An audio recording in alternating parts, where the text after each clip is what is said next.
Bonjour, bienvenue dans la première chaîne YouTube d'Ornatis Architecture, bureau de design d'intérieur, de consulting et de formation. Et justement, suite aux formations que nous proposons comme les logiciels d'architecture ou la décoration d'intérieur, nous avons juste eu l'idée de faire des vidéos pour nos étudiants, les personnes qui s'intéressent à la décoration d'intérieur ou même nos abonnés, pourquoi pas. Voilà, donc nous allons commencer avec des tutos sur SketchUp pour débutants, en attendant d'en faire d'autres dans lesquels nous donnerons des conseils déco. Donc dans ce premier épisode, nous allons vous expliquer les outils de base de SketchUp, son interface, sa philosophie, comment ça marche, vraiment le b.a.-ba. Personnellement, je travaille avec SketchUp 2021. Les nouvelles versions sont disponibles en ligne, 22 ou 23. Donc moi, je travaille avec 2021. Je ne vois pas la nécessité de les télécharger. Tant que ça marche pour moi, c'est bon. Alors, pour commencer, SketchUp me propose plusieurs façons de travailler en termes d'unités. Vous avez le simple mètre, vous avez le simple pouce, architecture en millimètres, architecture en centimètres, pouces, etc. Donc, et vous avez des petits cœurs ici, qui veut dire favori. Donc, je peux cliquer ici, ou là, bon, ça revient ici, voilà, des petits cœurs. Donc, moi, je mets un petit cœur ici et je viens cliquer dans cette partie. Donc, voici comment se présente l'interface de SketchUp. Nous avons ici un avatar, notre ami Awisha. Tout en haut, c'est le menu. Et là, c'est ce qu'on appelle les premiers pas. Voilà, donc ça, c'est la barre d'outils qu'on peut faire glisser, qu'on peut poser sur le côté. Voilà, moi, je travaille comme ça. Voilà.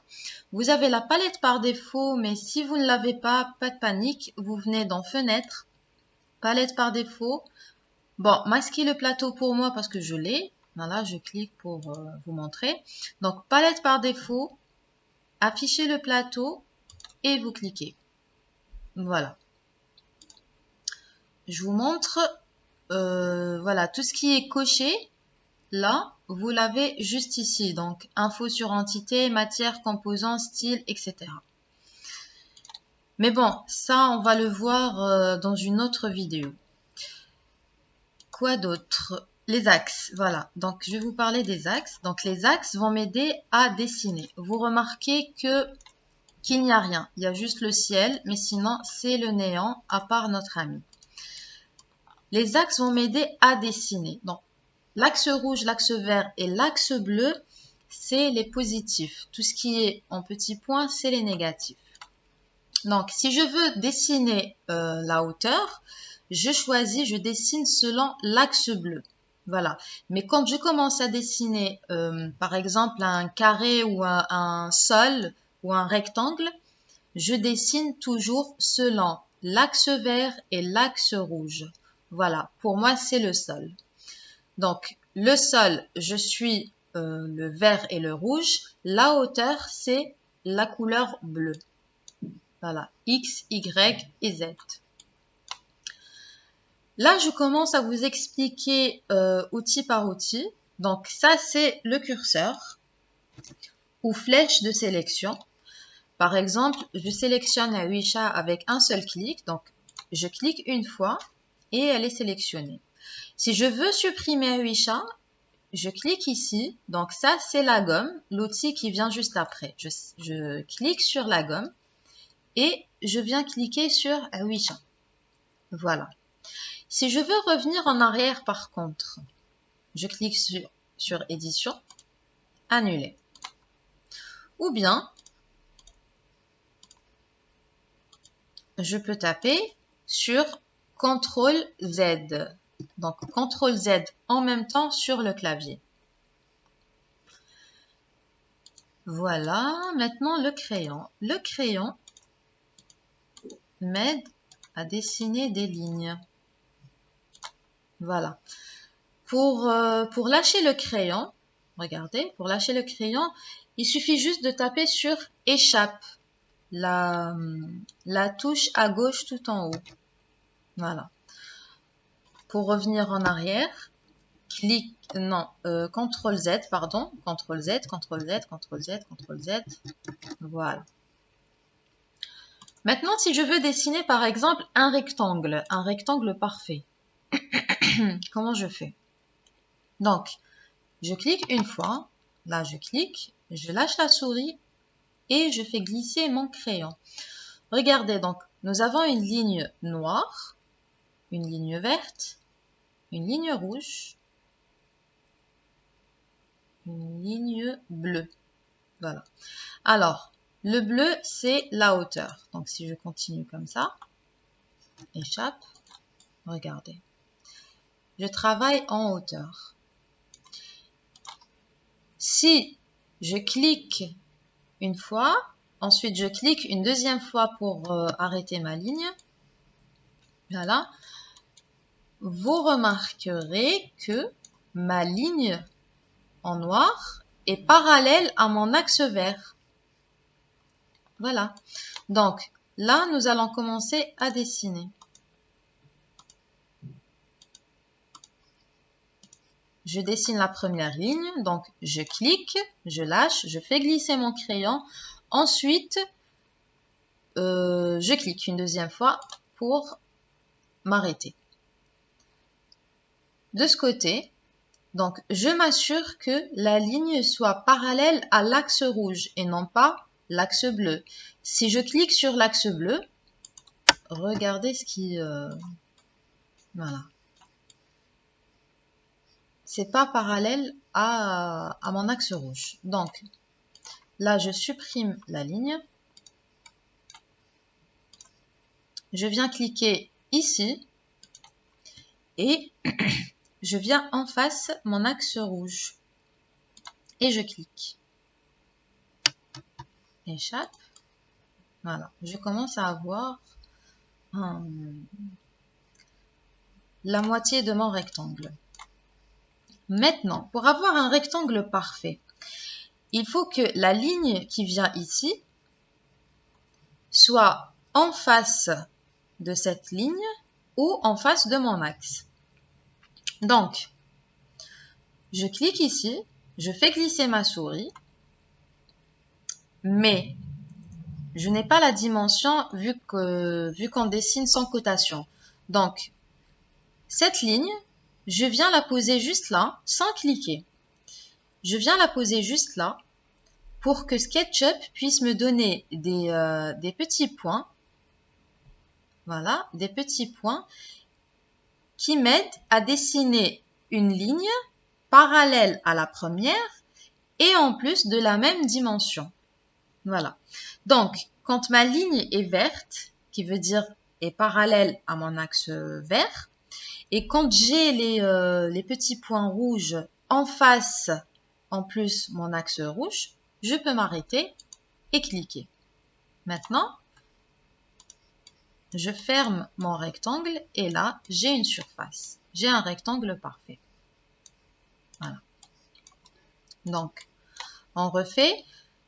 Je clique une fois, je lâche. Ensuite, je clique une deuxième fois. Je clique pour arrêter la ligne qui est parallèle à l'axe rouge. Voilà. Je viens poser ma ligne juste là pour avoir la même dimension que cette ligne. Donc, je la pose juste là. Je fais attention, regardez. SketchUp me donne des petits points bleus et des petits points rouges. Donc, moi, ce qui m'intéresse, c'est les petits points rouges. Voilà. Et là, je m'arrête. J'ai une ligne en vert qui veut dire qu'elle est parallèle à mon axe rouge, à mon axe vert, pardon, et des petits points rouges qui veut dire que la ligne sera parallèle à mon axe rouge. Voilà. Et là, j'ai un rectangle parfait.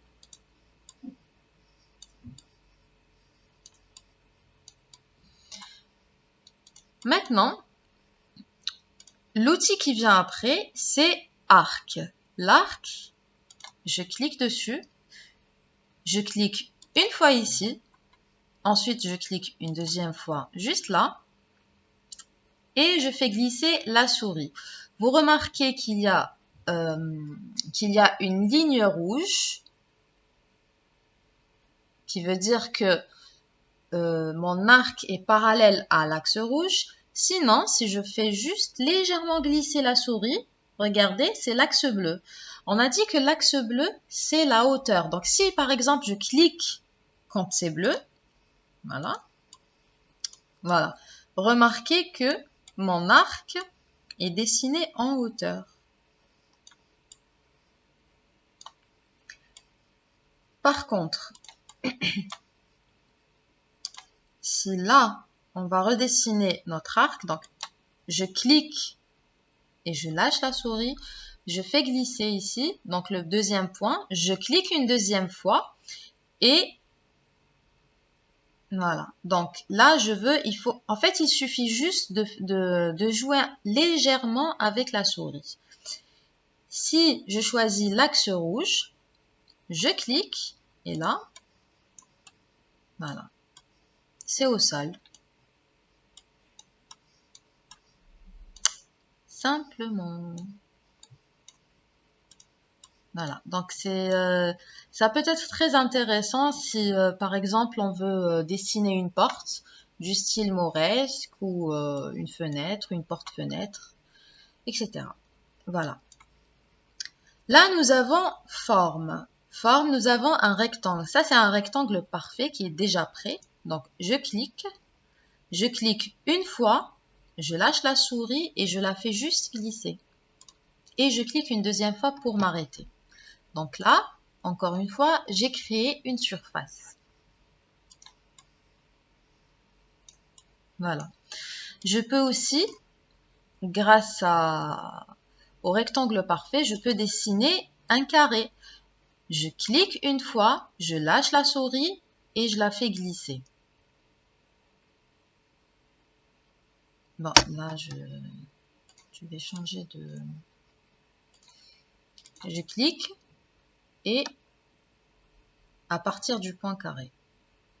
Voilà. Je peux avoir... Voilà. Ça, c'est un carré. Quand vous avez des petits points de coin en coin, donc c'est un carré. Et je clique. Voilà. Nous avons une petite flèche juste là. Donc, je clique. Nous avons un cercle. Je clique sur le cercle. Je clique une fois et je fais glisser la souris. Je clique une deuxième fois pour m'arrêter. Polygone, même chose. Je clique et voilà. Un petit, un grand. Ça, c'est pour les formes.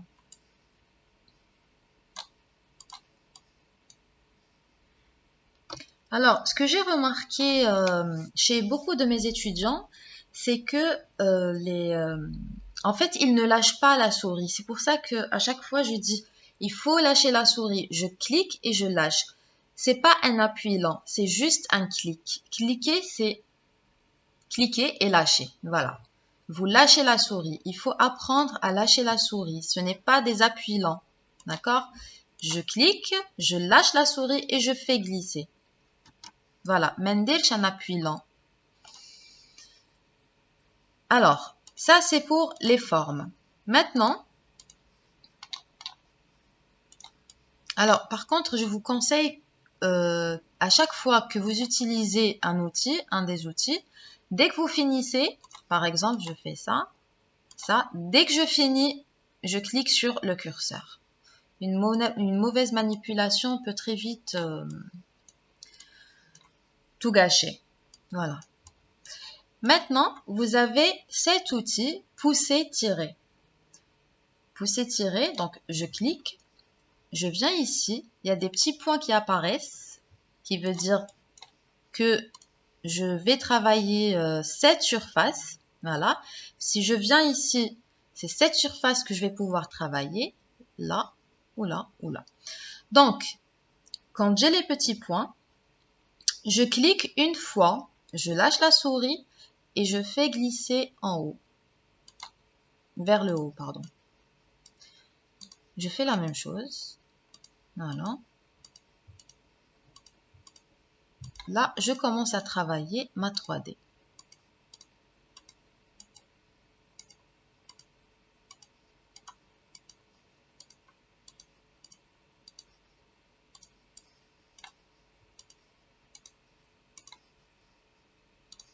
On s'arrête pas. Voilà. Alors là, par contre, regardez. Là, ça bloque. Ça bloque juste là, par rapport au trait qui est là. Donc, il faut recliquer une deuxième fois, ensuite aller en hauteur.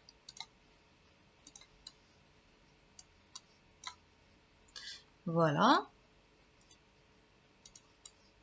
On va supprimer tout ça. Alors, vous pouvez pour la sélection, pour tout sélectionner, soit vous faites comme ça, et vous tapez sur Delete ou supprimer. Sinon, vous cliquez 3 fois pour sélectionner. Donc, 1, 2, 3. Et vous tapez sur supprimer ou Delete. Voilà. Maintenant, nous allons redessiner un rectangle. Nous avons l'outil décalage. Décalage. Là, décalage va me permettre de pas dupliquer, mais décaler le périmètre ou le contour. Donc, je viens ici, toujours les petits points. Je remarque le point rouge. Donc, je viens pas ici vers le périmètre. Non, je viens ici, la surface. Dès que je remarque le point rouge, je clique et je déplace ma souris. Soit vers l'intérieur, soit vers l'extérieur. Voilà. Donc, l'outil décalage me permet de doubler le périmètre ou le contour. Et je clique. Voilà. Donc ça va me permettre de dessiner mes murs, par exemple. Voilà. On essaie de refaire ça. Décalage. Je viens au milieu. J'ai le point rouge. Je clique, je lâche la souris et je vais soit vers l'extérieur ou vers l'intérieur. Voilà. Et là, à ce moment-là, je clique. Maintenant, grâce à l'outil pousser-tirer, je viens juste là, je clique, je lâche la souris et je fais glisser vers le haut. Voilà. Je clique une deuxième fois pour m'arrêter.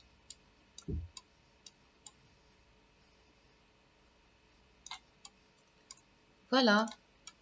Maintenant, par exemple, ce que je peux faire, je prends l'outil rectangle. Je viens dessiner un rectangle juste là. Et pousser-tirer. Voilà. Un autre rectangle, pourquoi pas. Bon, là, je dessine au pif, sans mesure, sans rien du tout. Voilà. Là, j'ai des escaliers. Là, par exemple, je peux dessiner une porte.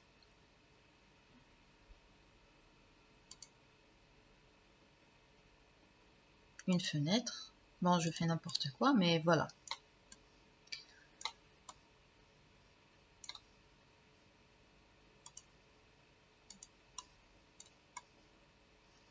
Donc, maintenant, on va passer à l'outil suivant. Donc ça, c'est l'outil déplacer. Alors, là, il faut faire attention. Pour déplacer, il faut absolument que vous sélectionniez tout votre objet. Donc, pour sélectionner tout l'objet, n'oubliez pas, il faut cliquer 3 fois. 1, 2, 3. Ensuite, je déplace comme je veux. Si je ne sélectionne pas, regardez ce qui se passe. Par exemple, regardez, la couleur bleue vient juste là. Je clique et ça déforme tout mon objet. Là, au lieu de cliquer et de revenir en arrière, je tape juste sur échappe.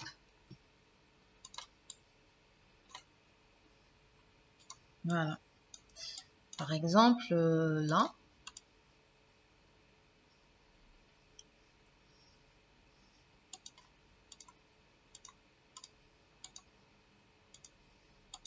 Voilà. Donc là, on revient en arrière. CTRL Z, CTRL Z, CTRL Z, CTRL Z et CTRL Z. 1, 2, 3. Ou sinon, je peux faire ça. Et je déplace. Voilà.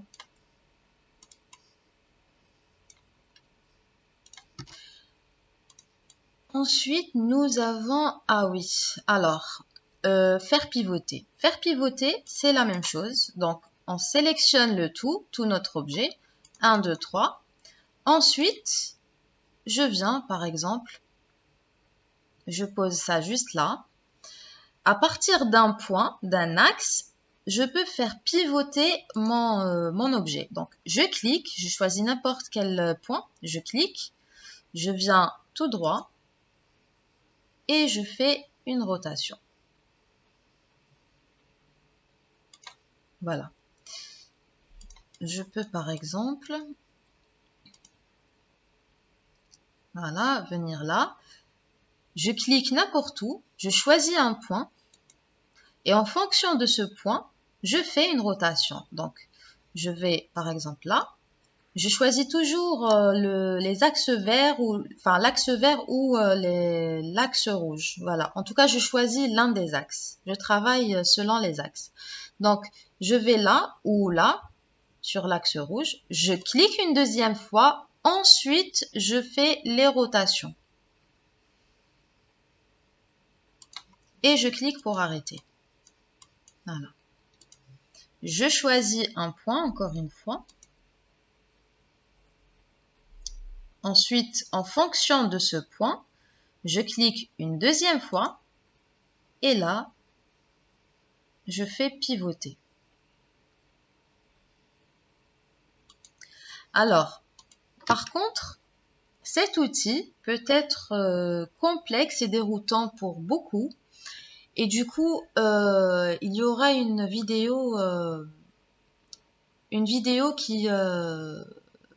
dans laquelle nous allons bien expliquer l'outil faire pivoter. Voilà, en détail, avec des astuces. L'échelle, voilà, donc ça c'est l'échelle. Voilà, mauvaise manipulation. Ça c'est l'échelle. Donc là, il faut tout sélectionner encore une fois. 1, 2, 3. Échelle. Et là, vous avez des points. C'est des points de repère. Les points qui vont m'aider à agrandir si c'est nécessaire ou le contraire. Donc moi, je vous conseille toujours d'utiliser les points qui sont sur le côté. Voilà, sur les côtés et non pas les points du milieu. Donc, toujours les points des côtés, je clique et voilà, je fais mes modifications pour agrandir proportionnellement ou l'inverse. Voilà. Si j'ai 20 cm de largeur en plus, la hauteur et la longueur, pareil, 20 cm. Donc, je modifie proportionnellement. Toujours les points des côtés. Voilà. Ces points-là. Sinon, regardez ce qui se passe. Voilà. C'est tout qui se déforme. C'est tout qui se modifie. Voilà. Ça touche tout. Donc là, CTRL Z. Si je veux par contre modifier juste la hauteur. Donc la hauteur, donc, nous avons le premier point, le deuxième point, le troisième point. La hauteur, si je veux utiliser, en fait, si je veux modifier juste la hauteur, je clique sur le point du milieu. Donc, je clique une fois et je change la hauteur. Je diminue ou j'augmente. Et là, je clique. Là, la largeur et la longueur ne sont pas concernées. Si par exemple, je veux modifier la longueur, je viens le point du milieu, le point du milieu, je clique et je fais mes modifications. Voilà. La hauteur n'est pas touchée et la largeur non plus. Donc, en gros, pour l'échelle, soit les points du milieu, donc le milieu de la surface, hein, la surface ou la face de votre objet. Donc, je clique ici et je modifie. Vous remarquez que ni la hauteur ni la longueur ne changent. Voilà. Si c'est la hauteur que je veux modifier, voilà, c'est les points du milieu, toujours. Sinon, les points de côté pour modifier proportionnellement longueur, largeur et hauteur. Et je clique une deuxième fois pour m'arrêter. Voilà. Donc, ce qui reste, c'est le mètre, le pot de peinture, donc coloré.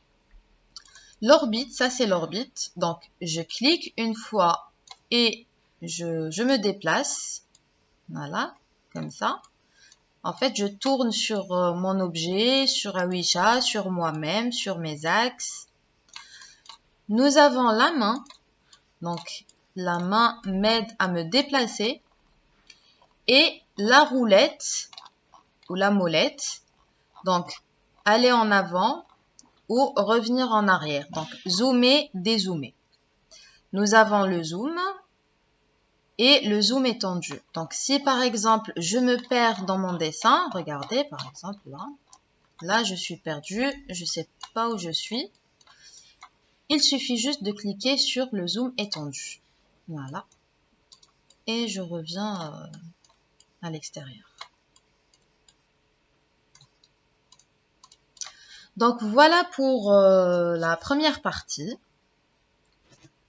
Je vous invite vraiment à vous exercer chez vous afin de vous familiariser avec notre logiciel. Et sinon, abonnez-vous à ma chaîne. Cliquez sur la petite cloche en bas pour ne rater aucune de mes vidéos. Et n'hésitez pas à me faire des commentaires. Voilà, je vous dis à très vite.